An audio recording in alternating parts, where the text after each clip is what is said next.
need to bring some prose today to balance out some of the poetry. So I have an excerpt from one of the novels that I'm working on. And to very briefly introduce the novel, it is science fiction. It takes place in sort of a post-apocalyptic Earth.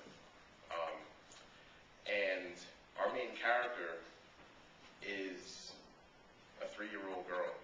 And in this alternative future, 3-year-olds are a little bit more intelligent than they are now. So the book is written in journal entry form, and I have a few of the journal entries that begin the book. So, brief intro.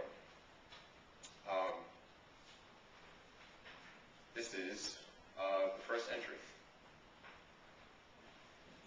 Hello. Welcome. My name is Katarina. I am 3 years old. This is my first journal entry. I am excited to keep a journal of my many, many adventures. Who shall I meet? What wonderful things shall I do? Where shall I begin? My teacher. She is a kind woman, though I believe she does not like me. Miss Tibbs speaks so slowly as if I am dim-witted. I think with my mind, and I beam my thoughts to her. She responds aloud. I do not understand. She thinks I'm dim. I am not. She says that if I continue to write, that my writing will get better. I told her that I want my writing to improve.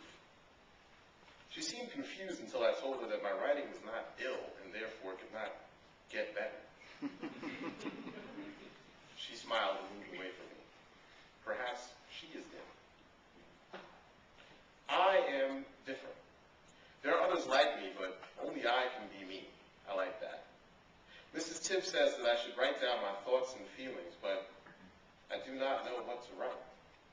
I will stop here for now, until something comes to me.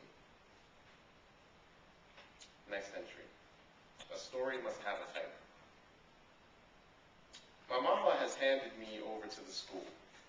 Listen to the teachers, she advises me. They are very wise and mean only the best for you. I wanted to know if she meant to tell me that she was not wise and that I should not listen to her. But I certainly could not ask her. That would be quite rude.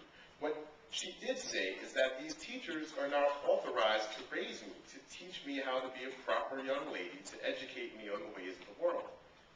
These people, like Mrs. Tibbs, that I will only meet in person once or twice each year,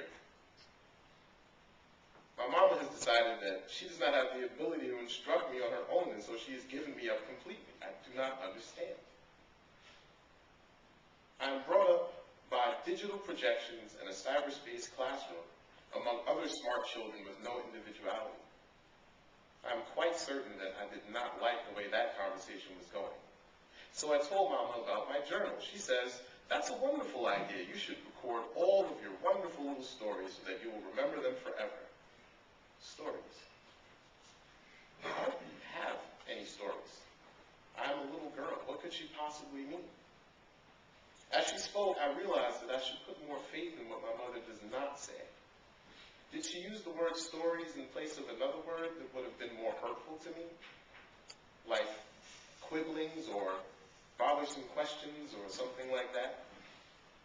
My story, I suppose, is one of mean faces and tightly folded arms.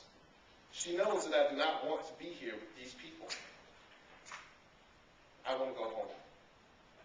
And then she says, and remember, a story must have a title. To this, I asked why, and she just looked at me with her squinty mama eyes and then turned to leave me. But before she could carry herself away, she said, because that's the way it is. I decided to take her at her word this time. I like you, my diary. You are a good listener. I can say all that I want and all of the things that I would never say to other people. If I have to lose Mama, at least I will have you.